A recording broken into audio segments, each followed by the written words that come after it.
Hey guys, we've been out here learning from the best this morning. These pro wakeboarders are gearing up for their tournament this weekend. We'll have more right after the break.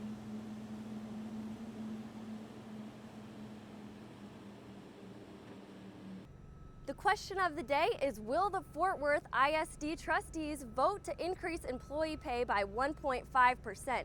The current deficit is $18 million, and that pay hike would increase the deficit by $7 million.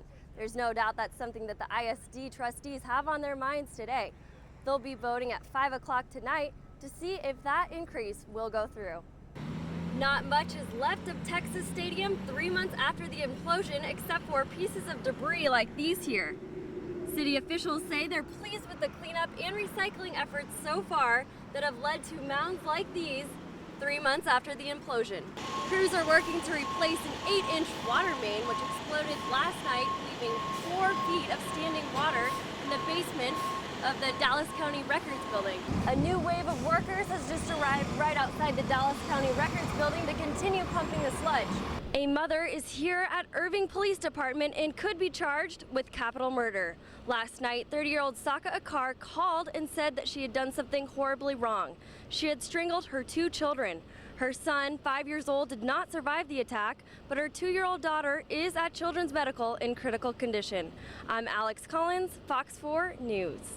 The Gulf Coast oil spill is making its way all the way out to the oysters here at Big Shucks Oyster Bar. We'll have more on how the spill is affecting our local restaurants right after the break. All except for 1 man have been released from treatment after surviving severe burns in a natural gas explosion last night. Memorial Day is certainly a time to honor those who have served. Thanks for joining me at the Giants of the Savannah exhibit. Now we're up close and personal with the giraffes, as you can see, which might, oh, they're not going to let me feed them right now. 2 teen boys have been shot. An argument that started at school turned into something much more serious early this morning. A husband and a wife are killed in what seems to be a murder-suicide. Police were notified last night and are now inside investigating exactly what went wrong. The couple had 2 children, both of which are unharmed. The 2 were not home at the time of the accident. I'm Alex Collins, Fox 4 News. We're out here with our pyrotechnician David today, showing us how fireworks work. This is the directing box, and this button right here would light up the entire sky. A new driving concept has just made its way out to North Texas called the Michigan Left Turn. It's a concept that's not new to many northern states, but definitely new to North Texas. I'm Alex Collins here at the Winspear Opera House on the set of Disney's Beauty and the Beast. Here with us today is Michael Fatica. He plays LeFou. Don't worry, he specializes in pratfalls. Do you want to tell us a little bit about those?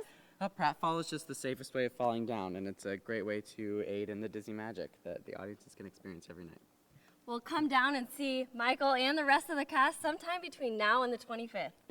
Police are trying to find out the story behind a woman whose body was seen falling out of a moving truck.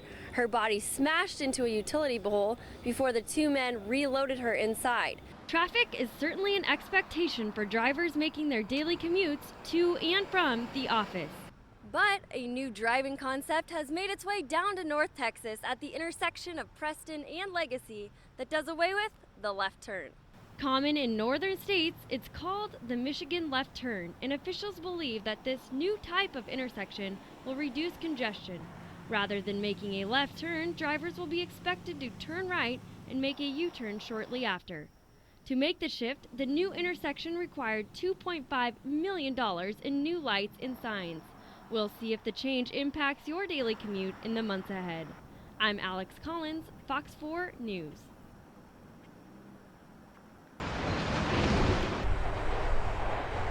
It's been over 30 years since the opening of Texas Stadium, and only several months since its implosion. Not much is left of Texas Stadium 3 months after the implosion, except for pieces of debris like these here.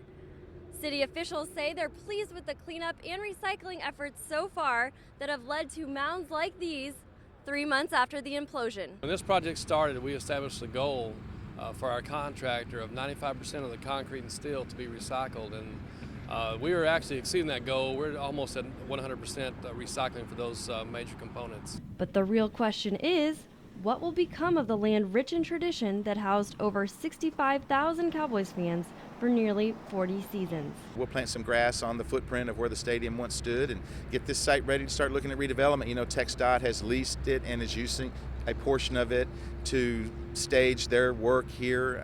That's shaved several $1 million and a couple of years off of the time it's taking them to get their work done because of the proximity of what's here. So, you know, that work you'll continue to see for years and years. Crews are working around the clock to complete their cleanup and recycling efforts by the end of August.